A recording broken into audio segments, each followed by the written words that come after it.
السلام علیکم، میں ہوں اشفاق خان ساون۔ آج کی ویڈیو موضوع کے لحاظ سے نہایت اہمیت کا حامل ہے۔ آخر کیا وجہ ہے کہ پاکستان میں غریب روز بروز غریب تر ہوتا جا رہا ہے اور امیر روز بروز امیر سے امیر ہوتا جا رہا ہے؟ آخر کیا وجوہات ہیں؟ تو سوچے کہ آئی کی ویڈیو اس موضوع کے متعلق بتاتے ہیں اور آپ لوگوں کو بتاتے ہیں۔ ہم لوگ اکثر ایک دوسرے سے پوچھتے ہیں کہ پاکستان میں ہزاروں میگا واٹ بجلی پیدا کرنے کی صلاحیت ہے، لیکن ہم 5 سے 6 ہزار میگا واٹ بجلی کی شارٹ فال کا شکار ہیں۔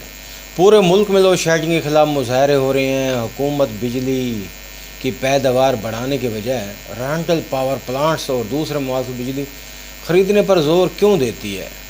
بہت اہم سوال ہے۔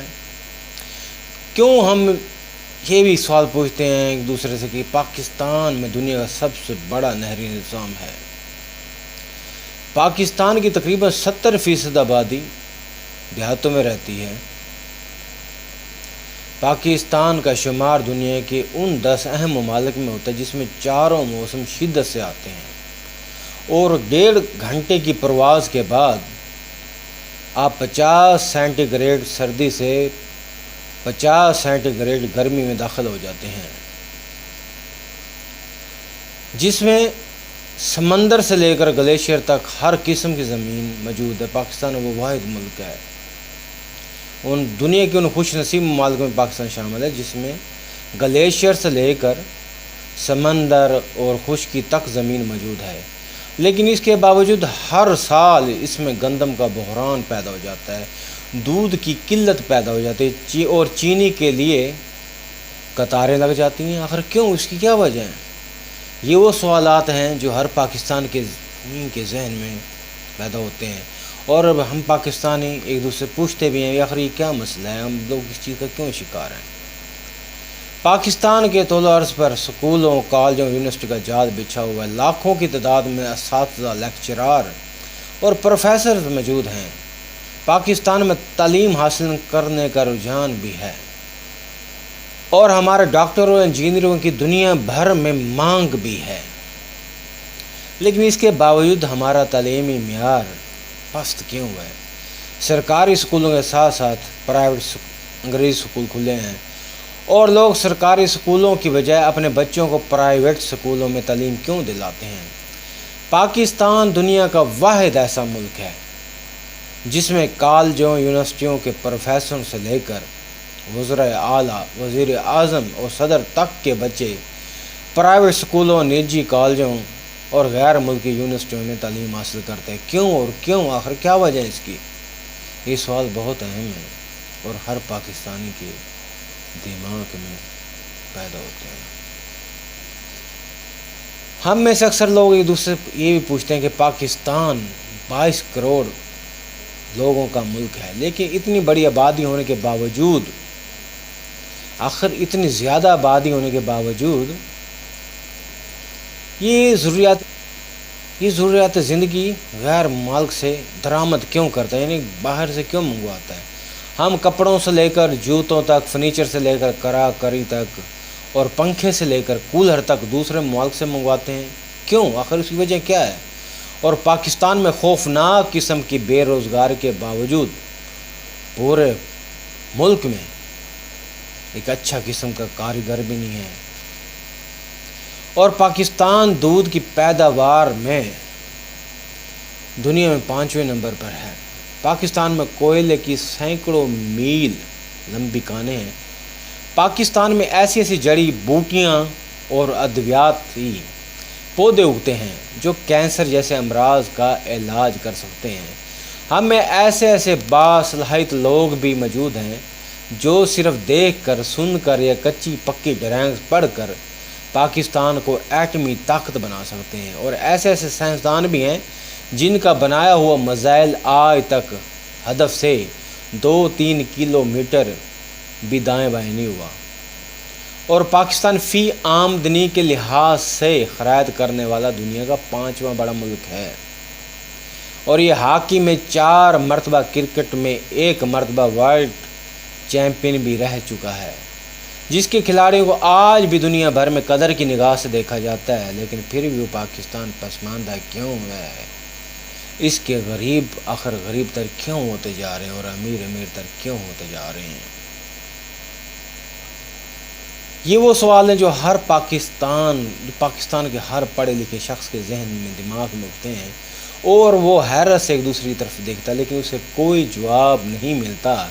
اس کا مطلب یہ نہیں ہے کہ یہ سوال پیچیدہ ہے، یہ سوال کا جواب موجود نہیں ہے۔ اس سوال کا جواب چین کی ایک قدیم داستان میں چھپا ہوا ہے۔ چین میں ایک پہاڑ پر دو قومیں آباد تھیں۔ ایک قوم پہاڑ کی چوٹی پر رہتی تھی اور دوسری پہاڑ کے دامن میں۔ یہ دونوں قومیں بے انتہا بہادر، جری اور محنت کش قسم کی تھیں، لیکن ایک دوسرے کے مخالف بھی تھیں۔ یہی وجہ ہے کہ پہاڑ کے دامن والے پہاڑ کی چوٹی پر اور پہاڑ کی چوٹی والے دامن پر نہیں آ جا سکتے تھے۔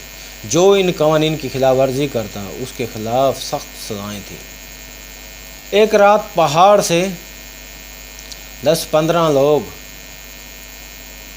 نیچے اترے۔ انہوں نے سردار کا 2 سال کا بچہ اٹھایا اور پہاڑ پر واپس چلے گئے۔ صبح دامن میں رہنے والی قوم کو پتہ چلا تو اس نے اپنے قبیلے کے بہادر ترین لوگوں کو جمع کیا، اسلحہ اور خوراک دی اور انہیں پہاڑ پر جا کر بچہ واپس لانے کا ٹاسک دیا۔ یہ لوگ پہاڑ پر چڑھنا شروع ہوئے، لیکن پہاڑ پر چڑھائی مشکل تھی۔ ان لوگوں کو پہاڑ پر چڑھنے کا کوئی تجربہ بھی نہ تھا اور نہ ہی انہوں نے کوئی ٹریننگ لی تھی۔ چنانچہ یہ 2-3 ماہ تک پہاڑ کے غاروں، کھاٹیوں اور چٹانوں میں مارے پھرتے رہے۔ یہ لوگ ایک دن چٹان پر بیٹھ کر آرام کر رہے تھے کہ انہوں نے دور سے اوپر پہاڑ کی چوٹی سے کسی عورت کو اترتے ہوئے دیکھا۔ یہ لوگ حیرت سے اس کی طرف دیکھنے لگے۔ وہ عورت ان کے قریب پہنچی تو یہ دیکھ کر حیران رہ گئے کہ وہ عورت ان کے سردار کی بیوی تھی اور اس نے اغوا شدہ بچہ اپنی کمر کے ساتھ باندھ رکھا تھا۔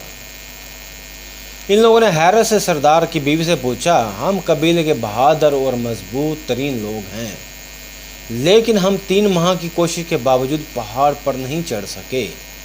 ہم یہ بھی جانتے ہیں جو قبیلہ بچہ اٹھا کر لے گیا تھا وہ انتہائی خونخوار اور بہادر ہے۔ اس سے بچہ واپس لانا چیل کے گھونسلے سے گوشت واپس لانے کے مترادف ہے، لیکن یہ مشکل ترین کام آپ نے کس طرح کیا؟ آخر تم میں ہم مردوں کے مقابلے میں کیا خاص بات ہے کہ تم نے یہ مشکل کام سر انجام دیا؟ عورت مسکرائی اور نرم آواز میں بولی، تم پہاڑ پر اس لیے نہیں پہنچ پائے کیونکہ یہ بچہ تمہارا نہیں تھا، یہ مسئلہ تمہارا نہیں تھا۔ یہ عورت یہ کہہ کر کہا اور چپ چاپ نیچے اترنا شروع کر دیا۔ پاکستان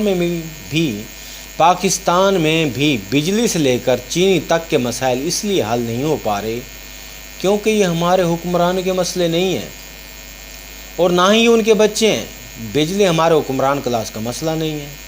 صحت، روزگار، مہنگائی، لاقانونیت، ٹرانسپورٹ اور گندگی بھی ہمارے حکمرانوں کا مسئلہ نہیں ہے اور نہ ہی ان کے بچے ہیں۔ چنانچہ 75 سال گزرنے کے باوجود آج غریب عوام مزید غریب تر ہوتی جا رہی ہے اور یہ امیر لوگ امیر تر ہوتے جا رہے ہیں۔ آخر کیوں؟ اور 75 سالوں سے یہ مسائل جو ہیں ویسے کے ویسے آپ پرانی اخبار اٹھا کر دیکھ لیں، آپ کو پتہ چلے گا چینی چور فلاں سار، لیکن آج بھی وہی چیزیں خبریں چل رہی ہیں، کوئی فرق ہی نہیں ہے۔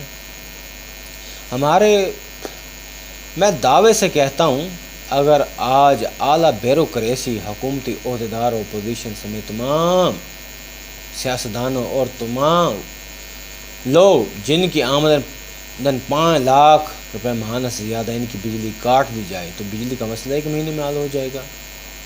اسی طرح صدر صاحب اور وزیر اعظم صاحب سے لے کر تمام اپوزیشن لیڈر، ارکان اسمبلی اور تمام سرکاری ملازموں اور ملک کے تمام بڑے تاجروں، صنعتکاروں کے بچوں اور پوتے پوتیوں کو سرکاری اسکول میں داخل کرا دیا جائے اور ان کو قطار میں بٹھا کر ان کا سرکاری ہسپتالوں میں علاج کرایا جائے اور انہیں 20,000 ماہانہ میں گزارا کرنے پر مجبور کر دیا جائے اور ملک میں ضروریات زندگی درآمد پر پابندی لگا دی جائے، یا پھر حکمران کلاس کے لیے قانون بنا دیا جائے کہ یہ لوگ 10 سال تک کوئی غیر مالکی کا پروڈکٹ استعمال نہیں کریں گے، تو میں دیکھتا ہوں کہ مہنگائی، تعلیم اور صحت کے مسئلے کس طرح حل نہیں ہوتے۔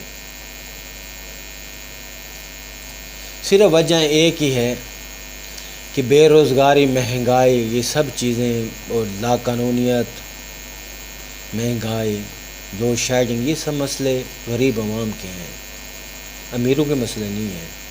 امیروں کے جتنے بھی مسئلے ہوتے ہیں، مثلاً اپنی تنخواہ بڑھانے کا بل، ایک بار ایسا ہوا کہ اسمبلی میں تمام ارکان اسمبلی کی تنخواہ بڑھانے کا بل پیش ہوا، تو تمام ارکان اسمبلی نے باہمی مشاورت سے اس کو قبول کر لیا۔ ایک شخص بھی نہیں کھڑا ہو جس نے کہا ہو کہ میں اس چیز کے بارے میں انکار کرتا ہوں یا اس بل کے حق میں نہیں ہوں، سب نے اس کو قبول کر لیا، کیونکہ اس سے سب امیروں کا فائدہ تھا۔ یہی وجہ ہے کہ آج سب امیر امیر ہوتے جا رہے ہیں اور غریب غریب تر ہوتے جا رہے ہیں۔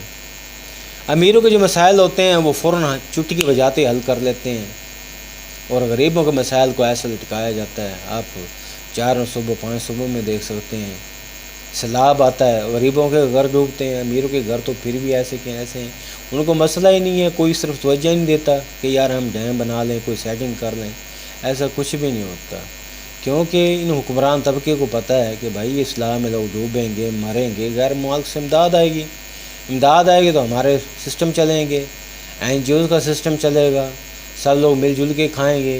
غریب کا کیا ہے؟ غریب تو پیدا ہی مرنے کے لیے ہوتا ہے۔ یہ تبدیلی صرف اس وقت آئے گی جب غریب اپنے بارے میں سوچے گا، جب ان قومی اسمبلی میں غریب کا نمائندہ غریب بیٹھا ہوگا۔ یاد رکھ لو، امیر کا نمائندہ امیر ہے، غریب کا نمائندہ امیر نہیں ہے، کیونکہ غریب کے دکھ درد تکلیف کو صرف ایک غریب شخص سمجھ سکتا ہے، یہ امیر نہیں سمجھ سکتا۔ یہ آپ لکھ لیں۔ 75 سال تو ہو چکے ہیں اس پاکستان کو بنے، کچھ ہوا ہے غریب کے لیے؟ غریب کے لیے کچھ بھی نہیں ہوا اور نہ کبھی ہوگا۔ غریب صرف اس وقت ترقی کرے گا جب اس کا نمائندہ بھی غریب ہوگا۔ چلے آپ مجھے بتا دیں، ایک بھرے ہوئے پیٹ والا شخص، ایک رجل سیٹھ امیر، کیا کسی بھوکے غریب کی تکلیف کو سمجھ سکتا ہے؟ نہیں سمجھ سکتا میرے دوست۔ چلے اب یہ بتائیں، ایک AC ایئر کنڈیشن روم میں بیٹھا ہوا امیر شخص کبھی گندم کے کھیتوں میں تھریشر پر کام کرنے والے غریب کا درد سمجھ سکتا ہے؟ نہیں سمجھ سکتا میرے دوست۔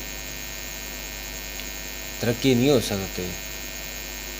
آپ نون لیگ کو دیکھ لیں، PP کو دیکھ لیں، کاف لیگ کو دیکھ لیں، یا PTI کو دیکھ لیں، محنت ہمیشہ غریب کرتا ہے لیکن پھل جو ہے نا ہمیشہ امیر کھاتا ہے۔ کبھی آپ نے دیکھا ہے کہ کوئی امیر شخص اٹھاؤ اور اس نے چوک بند کر دی اور روڈ بلاک کر دی کسی غریب کے لیے؟ نہیں اٹھانا، نہیں دیکھا نا آپ نے۔ لیکن آپ نے ہمیشہ صرف ایک چیز دیکھی ہے، جب بھی کسی امیر پر مسئلہ بنتا ہے، قانون کے سکنجے میں آتا ہے، تو یہ غریب اس کے لیے روڈوں پر نکل آتا ہے، روڈ بلاک کر دیتا ہے، مارا بھی جاتا ہے، ختم بھی ہو جاتا ہے، لیکن امیر پھر بھی اس کے لیے آواز نہیں اٹھاتا۔ کیوں نہیں اٹھاتا؟ کیونکہ شروع سے ایک سسٹم چلایا گیا، لا بھی چلائی گئی ہے، ایک نظام چلایا گیا ہے، اور یہ نظام وہ ہے جس نے غریب کو ہمیشہ ایک غلام بنا کر رکھ دیا ہے۔ اگر آپ تبدیلی چاہتے ہیں تو اپنے نمائندے ہمیشہ غریب لے کر آئیں، ورنہ ان بھرے ہوئے پیٹ والوں سے، ان امیر لوگوں سے آپ کوئی بھی اچھی توقع نہیں رکھ سکتے، کیونکہ یہ آپس میں رشتہ دار ہیں۔ رشتہ دار کیا ہیں؟ رشتہ دار ہیں، اور یہ سب رشتہ دار سب پارٹیوں میں موجود ہیں۔ آپ نون لیگ دیکھ لیں، PP دیکھ لیں، کاف لیگ دیکھ لیں، PTI دیکھ لیں، یہ کوئی اور پارٹی ہے، ان میں بڑے بڑے عہدوں پر جتنے بھی لوگ بیٹھے ہیں وہ سب آپس میں رشتہ دار ہیں، کبھی وہ ایک دوسرے کے خلاف نہیں گئے۔ آپ ان کی پارٹیوں میں جا کر دیکھ لیں، یہ آپس میں نہیں لڑتے، جب بھی لڑتا ہے غریب لڑتا ہے۔ دوستوں ذہن میں رکھ لیں، تبدیلی ایسے نہیں آئے گی، میں آپ کو واضح طور بتا رہا ہوں، تبدیلی ایسے کبھی نہیں آئے گی، صرف اس وقت آئے گی جب غریب شخص سامنے آئے گا اپنے مسئلے کے لیے، اس کا نمائندہ غریب ہوگا، جو اس کے درد کو سمجھے گا. بھول جائیں. کتنے عرصے سے امیدیں آپ کو دکھا رہے ہیں کہ آپ کے یہ مسئلے حل کر دیں, کہ آپ صرف ہمیں ووٹ دیں, ہمیں کامیاب کرائیں, لیکن اسمبلی میں جا کر یہ لوگ بھول جاتے ہیں غریب کے مسئلوں کو, اور غریب کو ذلیل و خوار کرتے ہیں, کیونکہ یہ امریکہ برطانیہ کے پھٹو ہیں, غلام ہیں یہ لوگ. تو اس ویڈیو کے ساتھ دیجیے اجازت. انشاءاللہ نیکسٹ ویڈیو مزید نئی سے نئی باتیں ہوگی. بہت بہت شکریہ. اللہ حافظ.